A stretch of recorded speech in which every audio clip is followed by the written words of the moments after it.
Base of all maths का तुम लोग अलजेब्रा पार्ट 37 पढ़ रहे हो और पार्ट 36 से ही लुप्तीकरण विधि सीख रहे हो। तो लुप्तीकरण में क्या होता है, एक वेरिएबल को गायब कर देना रहता है, चाहे x को गायब करो या y को, जरूरी नहीं है x y रहेगा, mn रहेगा, ab रहेगा, कुछ भी रहेगा तो उसका मान निकालना है और दो ठो मान दिया रहेगा, x y या mn p q abcd के 26 अक्षर में से कोई भी दो अक्षर। समझ गया? तो पहला का आंसर ए, इसमें 3x प्लस y बराबर 4, इसको समीकरण 1 मान लेंगे। दूसरा समीकरण है x माइनस 3y बराबर -2, इसको समीकरण 2 मान लो। अब समीकरण 1 और 2 में ये विधि कौन सा है, लुप्तीकरण।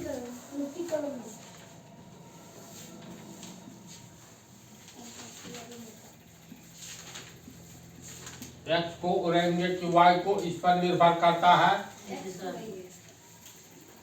मान लो x को उड़ाना है, पहला समीकरण में x के साथ 3 का गुना है, दूसरे समीकरण में x के साथ 1 का गुना है। तो मान लो पहले समीकरण में से दूसरे समीकरण को घटाएंगे, यहाँ किसी तरह 3 आ जाए तो 3x में से 3x को घटाएंगे तो माइनस होगा ना, तो कट जाएगा, y बच जाएगा। तो समीकरण 1 में 3x है, 2 में 3x नहीं है, इसका मतलब समीकरण 2 को 3 से गुणा करेंगे। तो लिखेंगे समीकरण 2 को 3 से गुणा करने पर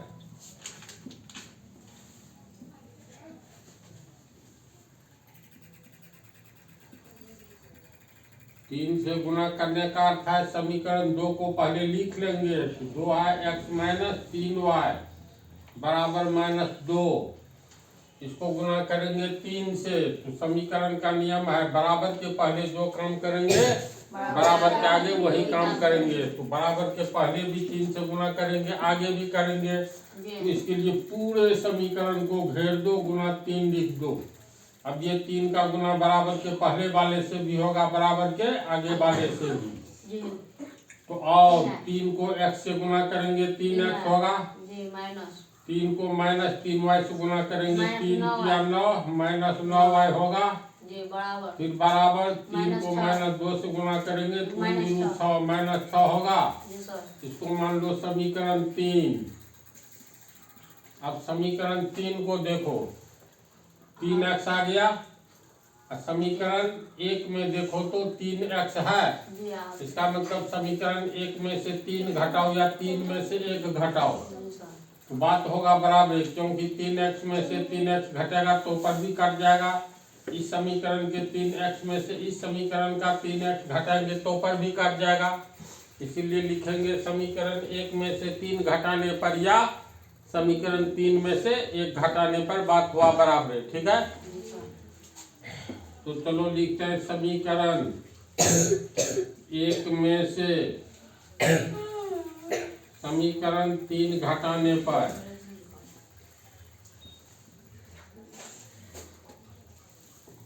तो समीकरण 1 पहले लिखेंगे, 1 में से 3 घटाना है तो 1 लिख करके 3 को घटाएंगे। तो समीकरण 1 में है 3x प्लस y बराबर 4, 3 में है 3x माइनस 9y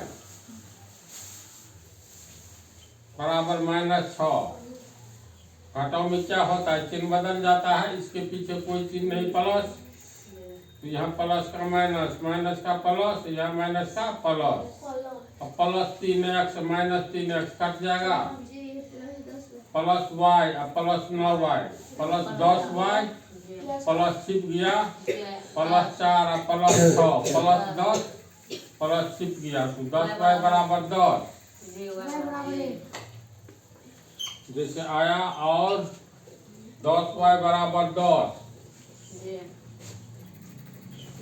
इसीलिए y बराबर गुना वाला अंक है पीछे में, तो आगे में नीचे जाएगा 10/10 कट करके हुआ 1, इसीलिए y बराबर 1। होगा।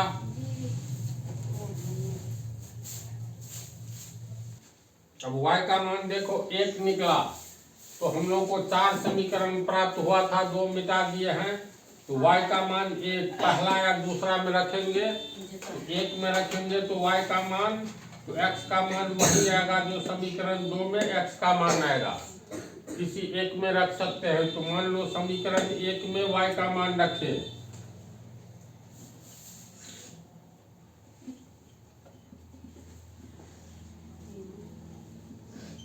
y का मान समीकरण 1 में रखने पर,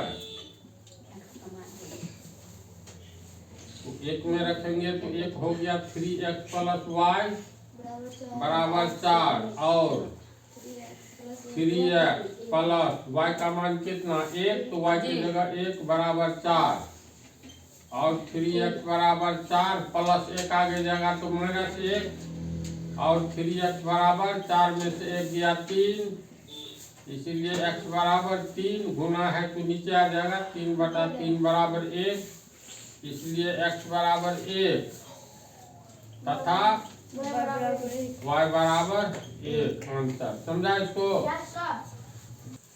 दूसरा हिसाब है b, 5x प्लस 2y बराबर 7, यानी 5x प्लस 2y बराबर 7। दूसरा है 3x माइनस 4y बराबर -1। इसको समीकरण 1 मान लेंगे और इसको समीकरण 2 मानेंगे। तो समीकरण 1 और 2 में लुप्तीकरण विधि है ना, तो किसको लुप्त करे? y को। चलो एक बार x को लुप्त किए थे तो y को भी कर सकते हैं, x को भी, जिसकी इच्छा। अगर y को लुप्त करेंगे तो ध्यान से देखो, पहला समीकरण में y के पहले 2 है, ये 2y है, ये 4y है। ऐसी स्थिति में जोड़ेंगे तो यहाँ 4y होना चाहिए। मान लीजिए यहाँ -4y है, यहाँ अगर +4y आ जाए तो +4y -4y कट जाएगा न जोड़ने पर। तो दिमाग में ऐसे लाओ, समीकरण 1 में ये 2 4 में कैसे बदलेगा? तो 2 से गुना करेंगे तो 2 दूनी 4 हो जाएगा। तो समीकरण 1 को मात्र 2 से गुना कर देंगे। लिखेंगे समीकरण 1 को 2 से गुना करने पर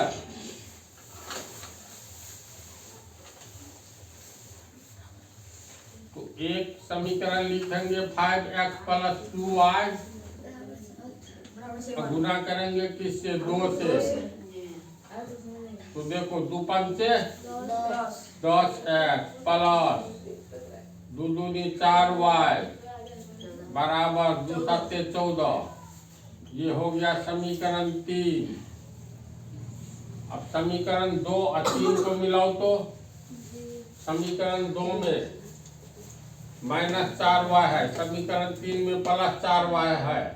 तो समीकरण 2 और 3 को जोड़ देंगे तो -4y +4y कट करके लुप्त हो जाएगा, गायब होगा। तो लिखेंगे समीकरण 2 एवं 3 को जोड़ने पर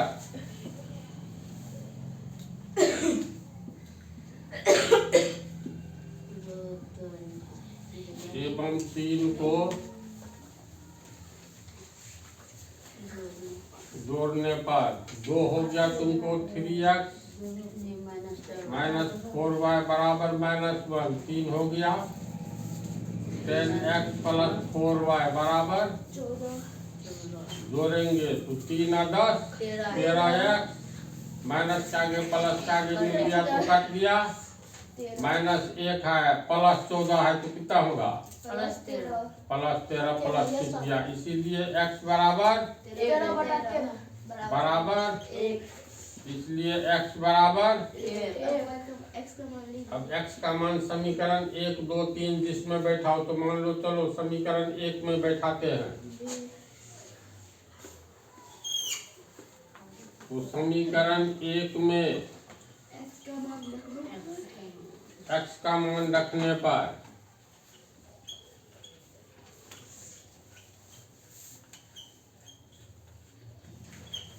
समीकरण 1 5x प्लस 2y बराबर 7 और 5x का मान 1 है ना, तो जब मान रखेंगे तो छिपा हुआ गुना दे दो। x का मान 1 प्लस 2y बराबर 7 और 5 एकन 5 जोड़ 2y बराबर 7 और 2y को रखेंगे, मान निकालना है 7 प्लस 5 आगे गया -5 7 में 5 गया 2 और 2y बराबर 2, इसीलिए y बराबर 2 बटा बराबर 1। इसलिए x बराबर कितना 1 एवं y बराबर 1 आंसर।